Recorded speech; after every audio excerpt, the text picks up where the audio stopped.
Hi guys, hope you all are doing well. जैसे कि आप सबको पता है कि इंग्लिश एक इंटरनेशनल लैंग्वेज है और हर जगह हर चीज़ में इसकी डिमांड और अहमियत होती है। इसलिए हर कोई चाहता है कि इंग्लिश सीख सके और जितना हो सके उसको बेहतर बना सके। इसलिए हमने एक बिल्कुल बेसिक लेवल से इंग्लिश लैंग्वेज कोर्स का आगाज़ किया है कि मैं ये वर्ड या ये सेंटेंस मैं कहाँ पर यूज़ करूँ, कहाँ पर मुझे यूज़ करना चाहिए और कहाँ पर हमें यूज़ नहीं करना चाहिए। तो मैं कहता हूँ कि in there is a lack of knowledge. अगर हमारे पास एक नॉलेज होगी कि हम ये वर्ड यहाँ पर यूज़ करेंगे, ये सेंटेंस यहाँ पर यूज़ करेंगे, तो इंशाल्लाह हम बिल्कुल कॉन्फिडेंटली इंग्लिश बोल पाएँगे। तो इस कोर्स का आगाज़ हम चूँकि बिल्कुल बेसिक लेवल से स्टार्ट करेंगे, तो हम स्टार्ट करेंगे फर्स्ट लेसन को टेंसेस से, क्योंकि we know that tenses are the backbone of English.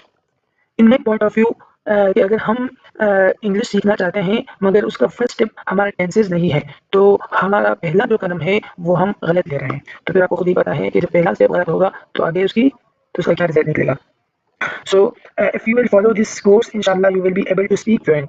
हम बिल्कुल इस कोर्स में टाइम वेस्ट नहीं करेंगे। दो चीज़ इंपॉर्टेंट होगी, हम सिर्फ उसी को पढ़ेंगे। तो स्टार्ट करेंगे। सबसे पहले टेंसेस। टेंसेस के बेसिकली 3 टाइप्स होते हैं। एक है प्रेजेंट, एक है पास्ट और एक है फ्यूचर। ज़ाहिर-सी बात है टेंसेस यानी ज़माना, तो ज़माने की 3 ही अक़साम हैं। एक है प्रेजेंट, पास्ट और फ्यूचर। प्रेजेंट यानी बिल्कुल ईज़ी हम समझेंगे इसको। प्रेजेंट यानी अभी जो हम कर रहे हैं, ये जो ज़माना मौजूदा ज़माना है, इसको प्रेजेंट कहते हैं। और वो ज़माना जो गुज़र गया है, यानी कल, परसों, last year, last month, last week, ये सब पास्ट में आते हैं। और अभी जो हम काम कर रहे हैं, उसके बाद वाला जो ज़माना है, यानी आने वाला कल या आने वाला हफ्ता या आने वाला साल, ये आएँगे फ्यूचर में। ठीक है? तो बेसिकली तो टेंसेस की यही 3 किस्में हैं। लेकिन अगर हम इसको मज़ीद एलेबोरेट करें, तो टेंसेस 12 होते हैं टोटल। 12 टेंसेस टोटल होते हैं। उसमें इन तीनों में से हर एक 4-4 टेंसेस में मज़ीद डिवाइड है। जैसे प्रेज़ेंट 4 टेंसेस में मज़ीद डिवाइड हो चुका है। एक है indefinite, continuous, perfect, perfect continuous. इसी तरह पास्ट भी, इसी तरह फ्यूचर भी 4 टाइप्स में डिवाइड हो चुका है। तो हम बिल्कुल हर एक को अलग-अलग डिटेल से पढ़ेंगे। तो सबसे पहले हम पढ़ेंगे present indefinite tense. Present indefinite tense को हम कैसे पहचानेंगे कि ये प्रेज़ेंट इंडेफिनिट टेंस है?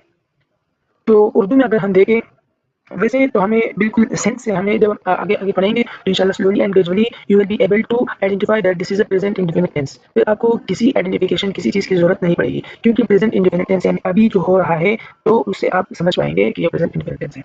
तो बेसिक क्योंकि हम बेसिक पढ़ रहे हैं, तो उसका जो आइडेंटिफिकेशन है उर्दू में, वो जब भी सेंटेंस में, उर्दू सेंटेंस के आखिर में इस तरह का कोई अलामत हो, जैसे था है, की है, ते है, तो आप समझ जाएँ कि ये प्रेज़ेंट इंडेफिनिट टेंस है। बस। इसी तरह हर टेंस का एक हेल्पिंग वर्ब होता है। इसको हम बाद में देखेंगे कि हम यूज़ कैसे करेंगे। अभी आप सिर्फ ये याद रखो कि प्रेज़ेंट इंडेफिनिट टेंस का हेल्पिंग वर्ब क्या है? 2 हेल्पिंग वर्ब है। एक है डू, एक है डज़। अब अगर हम उसकी फ़ॉर्मूले की बात करें, यानी फ़ॉर्मूले का असल मतलब ये है, यानी जब हम उसकी सेंटेंसेस बनाएँगे, तो हम उस सेंटेंस का फ़ॉर्मूला क्या होगा कि हम क्या-क्या चीज़ें उसमें ले आएँगे। तो बेसिकली फ़ॉर्मूले में 3 चीज़ें यूज़ होती हैं। वैसे तो 4 चीज़ें यूज़ होती हैं, लेकिन बेसिकली 3 चीज़ें ही यूज़ होती हैं। अभी मैं बता देता हूँ। क्योंकि सेंटेंसेस जो है वो 3 टाइप्स के होते हैं। एक है असर्टिव, एक है नेगेटिव और एक है इंटरोगेटिव। असर्टिव लैंग्वेज में बिल्कुल सिंपल सिंपल स्टेटमेंट होता है, यानी उसमें न किसी चीज़ से मना किया गया होता है, ना उसमें किसी चीज़ का क्वेश्चन होता है। जैसे मैं खेलता हूँ, मैं खाता हूँ, मैं जाता हूँ, ऐसा बिल्कुल सिंपल जो स्टेटमेंट होगा, वो असर्टिव सेंटेंस होगा।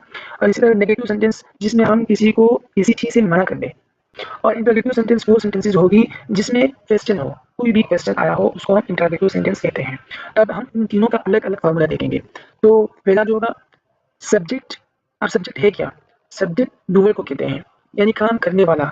देखिए सेंटेंस जो होता है वो 3 चीज़ों से बनता है। एक 3 बंदों से, एक जो काम करेगा, दूसरा जिस पर काम होगा और तीसरा जो काम होगा, जो काम हो रहा है। फर्दर 4 टाइप्स में डिवाइड हो चुका है। इन 3 चीज़ों से सेंटेंस बनती है। तो सब्जेक्ट, ठीक है, plus first form of verb, क्योंकि वर्ब की 3 टाइप्स होती है, first form of verb, second form of verb, third form of verb और एक फोर्थ फॉर्म है, यानी with first form of verb with आईएनजी। वो यूज़ होगी, लेकिन उसमें एक चीज़ और यूज़ होगी। वर्ड के साथ एक और चीज़ यूज़ होगी, SESIES, या उसके आखिर में इन तीनों में से कोई एक का इज़ाफ़ा होगा, या तो एस का इज़ाफ़ा होगा या ES का इज़ाफ़ा होगा या IES का इज़ाफ़ा होगा, लेकिन यहाँ किसी के साथ नहीं होगा। ये सिर्फ जब सब्जेक्ट ही, शी, इट या कोई भी सिंगुलर नेम होगा, जैसे अहमद, अली, इस तरह।